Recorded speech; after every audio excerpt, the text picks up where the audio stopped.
Hi ಎಲ್ಲೋ friends, ಎಲ್ಲರೂ ಹೇಗಿದ್ದೀರಾ? ಚೆನ್ನಾಗಿದ್ದೀರಾ ಅನ್ಕೋತೀನಿ. Welcome to my channel Khushi's kitchen. ಇವತ್ತು ನಾನು ತುಂಬ ರುಚಿಯಾಗಿ ಕುಂಬಳಕಾಯಿ, ಅಂದರೆ ಸ್ವೀಟ್ ಕುಂಬಳಕಾಯಿದು ಪಲ್ಯ ಯಾವ ಥರ ಮಾಡೋದು ಅಂತ ತೋರಿಸ್ತಿದ್ದೀನಿ. ಬನ್ನಿ ಯಾವ ಥರ ಮಾಡೋದು ಅಂತ ನೋಡೋಣ. ತುಂಬ ರುಚಿಯಾಗಿರುತ್ತೆ, ತುಂಬ ಟೇಸ್ಟಿಯಾಗಿರುತ್ತೆ. ಒಂದ್ಸತಿ ಟ್ರೈ ಮಾಡಿ ನೋಡಿ. ಅದಕ್ಕೆ ನೋಡಿ, ನಾನು ಒಂದು ಕುಂಬಳಕಾಯಿನ ಈ ಥರ ಸಣ್ಣದಾಗಿ ಹೆಚ್ಚಿಟ್ಕೊಂಡಿದ್ದೀನಿ. ನಾನು ಚಿಕ್ಕದೊಂದು ಕುಂಬಳಕಾಯಿ ತೊಗೊಂಡಿದ್ದೀನಿ. ಈಗ ಫಸ್ಟಿಗೆ ಒಂದು ಬಾಣಲೆ ಇಟ್ಕೊಳ್ಳೋಣ. ಬಾಣಲೆ ಗ್ಯಾಸ್ ಹಚ್ಚಿ ಒಂದು ಬಾಣಲೆ ಇಟ್ಕೊಂಡು ಈಗ ಒಂದು 5 ನಿಮಿಷ ಪಾತ್ರೆ ಕಾಯ್ಲಿಕ್ಕೆ ಬಿಡೋಣ.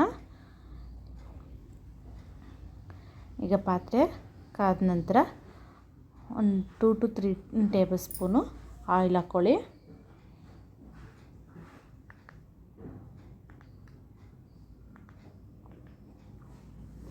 ಎಣ್ಣೆ ಕಾದ ನಂತರ ಫಸ್ಟಿಗೆ ಸಾಸಿವೆ, ಜೀರಿಗೆ,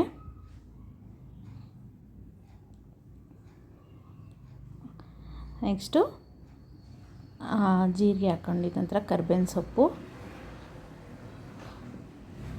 ಒಂದು 2 ರಿಂದ 3 ಈರುಳ್ಳಿನ ಸಣ್ಣದಾಗಿ ಕಟ್ ಮಾಡಿ ಇಟ್ಕೊಂಡಿದ್ದೀನಿ, ಅದನ್ನು ಹಾಕ್ಕೋತಾ ಇದ್ದೀನಿ. ಸ್ವಲ್ಪ ಎಣ್ಣೆಲಿ ಫ್ರೈ ಆದ ನಂತರ ಹಾಕ್ಕೊಳ್ಳಿ. ಎಣ್ಣೆ, ಸಾಸಿವೆ, ಜೀರಿಗೆ, ಕರ್ಬೇವಿನ ಸೊಪ್ಪು ಎಲ್ಲ ಎಣ್ಣೆಲಿ ನೀಟಾಗಿ ಫ್ರೈ ಆಗಬೇಕು.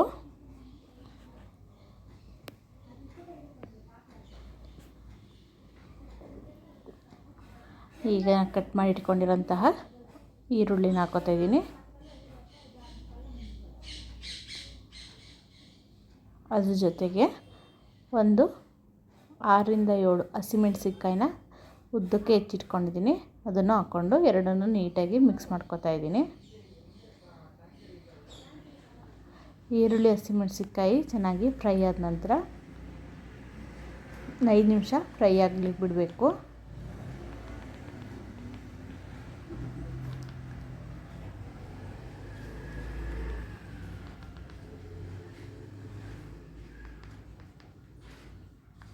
ಈ ಈರುಳ್ಳಿ ಚೆನ್ನಾಗಿ ಫ್ರೈ ಆಗಿದೆ. ಈಗ ನಾನು ಜಾಸ್ತಿ ಟೊಮೊಟೊ ಹಾಕ್ಕೋಬೇಡಿ, ಸ್ವಲ್ಪ 1-2 ಟೊಮೊಟೊ, ಹುಳಿ ಟೊಮೊಟೊ ಆದರೆ 1 ಹಾಕ್ಕೊಳ್ಳಿ, ಹುಳಿ ಇಲ್ದಿರೋದಾದ್ರೆ 1-2 ಹಾಕ್ಕೊಳ್ಳಿ. ಹಾಕ್ಕೊಂಡು ನೀಟಾಗಿ ಮಿಕ್ಸ್ ಮಾಡ್ಕೊಳ್ಳಿ. ಟೊಮೊಟೊ ಚೆನ್ನಾಗಿ ಸ್ಮ್ಯಾಶ್ ಆಗಬೇಕು, ಆ ಥರ ಬೇಯಬೇಕು. ಒಂದು 5 ನಿಮಿಷ ಟೊಮೆಟೊ ಚೆನ್ನಾಗಿ ಸ್ಮ್ಯಾಶ್ ಆಗಲಿಕ್ಕೆ ಫಸ್ಟಿಗೆ ಉಪ್ಪು ಹಾಕ್ಕೋತಾ ಇದ್ದೀನಿ. ಇದು ರುಚಿಗೆ ತಕ್ಕಷ್ಟು ಹಾಕ್ಕೊಳ್ಳಿ. ನಾವು ಟೊಮೆಟೊ ಹಾಕಿದ ನಂತರ ಉಪ್ಪು ಹಾಕ್ಕೊಂಡ್ರೆ ಟೊಮೆಟೊ ಚೆನ್ನಾಗಿ ಸ್ಮ್ಯಾಶ್ ಆಗುತ್ತೆ. ಈಗ ಒಂದು 5 ನಿಮಿಷ ಟೊಮೆಟೊ ಚೆನ್ನಾಗಿ ಬೇಯಲಿಕ್ಕೆ ಬಿಡೋಣ.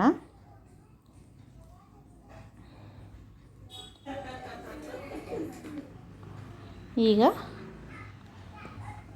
ಟೊಮೆಟೊನೂ ಚೆನ್ನಾಗಿ ಬೇಯ್ತಾ ಇದೆ. ಇದಕ್ಕೆ ನಾವೀಗ ಸ್ವಲ್ಪ ಅರಿಶಿನ ಹಾಕ್ಕೊಳ್ಳೋಣ.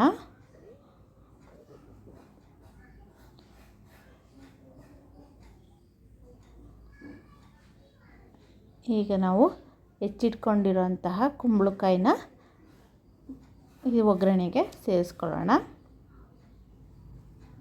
ತುಂಬ ಚೆನ್ನಾಗಿರುತ್ತೆ ಪಲ್ಯ. ದೋಸೆ, ಚಪಾತಿ, ರೊಟ್ಟಿ ಯಾವುದಕ್ಕಾದ್ರೂ ಕಾಂಬಿನೇಷನಾಗಿ ತಿನ್ಬೋದು. ಮತ್ತು ತುಪ್ಪ ಹಾಕ್ಕೊಂಡು ತಿಂದರೆ ಇನ್ನೂ ತುಂಬ ಚೆನ್ನಾಗಿರುತ್ತೆ. ಒಂದು ಸತಿ ಟ್ರೈ ಮಾಡಿ ನೋಡಿ.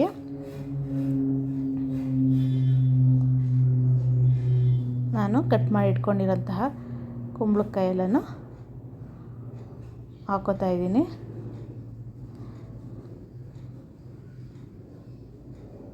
ಈಗ ಇದನ್ನು ನೀಟಾಗಿ ಮಿಕ್ಸ್ ಮಾಡ್ಕೊಳ್ಳಿ.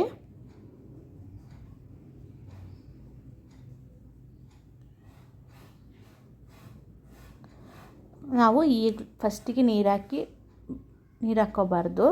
ಇದು ಕುಂಬಳಕಾಯಿ ಸ್ವಲ್ಪ ನೀರು ಬಿಟ್ಕೊಳ್ಳುತ್ತೆ ಫಸ್ಟು ಸ್ಟಾರ್ಟಿಂಗು. ಆ ಥರ ಫ್ರೈ ಆಗಬೇಕು. ಒಂದು 5 ನಿಮಿಷ ಪ್ಲೇಟ್ ಮುಚ್ಚಿ ಬೇಯಿಸ್ಕೊಳ್ಳಿ. ಈಗ ನಾನು ತೋರಿಸ್ತಾ ಇದ್ದೀನಿ ನೋಡಿ, ಎಷ್ಟು ಅದೇ ನೀರು ಬಿಟ್ಕೊಂಡು ಎಷ್ಟು ಚೆನ್ನಾಗಿ ಬೆಂದಿದೆ ಅಂತ. ಈಗ ಬೇಕು ಅಂದರೆ ಒಂದು ಸಣ್ಣ ಗ್ಲಾಸ್ ಕಾಫಿ ಲೋಟದಷ್ಟು ನೀರು ಹಾಕ್ಕೊಳ್ಳಿ. ಜಾಸ್ತಿ ನೀರು ಹಾಕೋಂಗಿಲ್ಲ, ಇದು ತುಂಬ ಅದೇ ಸ್ಮ್ಯಾಶ್ ಆಗುತ್ತೆ ಬೆಂದು.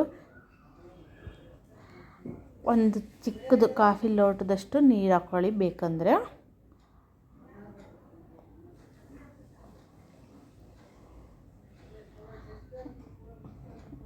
ಇನ್ನೊಂದು 5 ನಿಮಿಷ ನಾವು ಫುಲ್ ನೀರು ಸೀಲಿಕ್ಕೆ ಬಿಟ್ಬಿಟ್ಟು ಸ್ವಲ್ಪ ಒಂದು ಅರ್ಧ ಚಮಚದಷ್ಟು ಧನಿಯಾ ಪೌಡ್ರ್ ಹಾಕ್ಕೊಳ್ಳೋಣ. ನಾನು ಒಂದು ಭಾಗದಷ್ಟು ಕಾಯಿನ ತುರಿದಿಟ್ಕೊಂಡಿದ್ದೀನಿ. ಆ ಕಾಯಿ ತುರಿನ ಹಾಕ್ಕೊಂಡು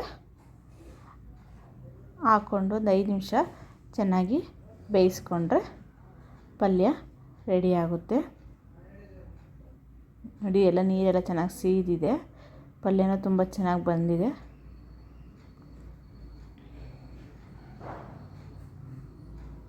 ನೋಡಿ ಆಗಿದೆ ಪಲ್ಯ. ಈಗ ಇನ್ನೊಂದು 5 ನಿಮಿಷ ಬಿಟ್ಬಿಟ್ಟು ಗ್ಯಾಸ್ನ ಆಫ್ ಮಾಡಿಕೊಂಡ್ರೆ, ಕಾಯಿ ತುರಿ ಜಾಸ್ತಿ ಹಾಕ್ಕೊಂಡ್ರು ತುಂಬ ಚೆನ್ನಾಗಿರುತ್ತೆ.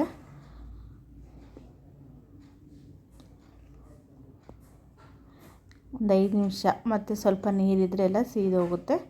5 ನಿಮಿಷ ಬಿಟ್ಟು ಫ್ಲೇಮ್ನ ಆಫ್ ಮಾಡ್ಕೊಳ್ಳಿ. ರುಚಿಯಾದ ಸಿಹಿ ಕುಂಬಳಕಾಯಿ ಪಲ್ಯ ರೆಡಿಯಾಗಿದೆ. ಬನ್ನಿ ಈಗ ಸರ್ವ್ ಮಾಡ್ಕೊಳ್ಳೋಣ. ನೋಡಿ ಎಷ್ಟು ತುಂಬ ಚೆನ್ನಾಗಿ ನೀರೆಲ್ಲ ಸೀದು ರೆಡಿಯಾಗಿದೆ.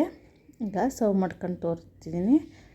ಪ್ಲೀಸ್ ಯಾರು ನನ್ನ ಚಾನಲ್ನ ಸಬ್ಸ್ಕ್ರೈಬ್ ಮಾಡಿಲ್ಲ ಅಂದರೆ ಪ್ಲೀಸ್ ಸಬ್ಸ್ಕ್ರೈಬ್ ಮಾಡಿ, ಲೈಕ್ ಮಾಡಿ, ಶೇರ್ ಮಾಡಿ, ಕಮೆಂಟ್ ಮಾಡಿ ಹಾಗೂ ಬೆಲ್ ಐಕಾನ್ನ ಪ್ರೆಸ್ ಮಾಡಿ. ರೊಟ್ಟಿ, ಚಪಾತಿ, ದೋಸೆಗಂತೂ ಸೂಪರ್ ಕಾಂಬಿನೇಷನ್ನು. ತುಪ್ಪದ ಜೊತೆ ತಿಂದರೆ ಇನ್ನೂ ತುಂಬ ಚೆನ್ನಾಗಿರುತ್ತೆ. ಒಂದು ಸತಿ ಟ್ರೈ ಮಾಡಿ ನೋಡಿ, ಹಾಗೆ ಕಮೆಂಟ್ ಮಾಡಿ ಹೇಳಿ ಹೇಗೆ ಬಂದಿದೆ ಅಂತ. ನೋಡಿ ಎಷ್ಟು ಚೆನ್ನಾಗಿ ಬಂದಿರುತ್ತೆ ಅಂತ ನೀವೇ ನೋಡಿ. Thank you.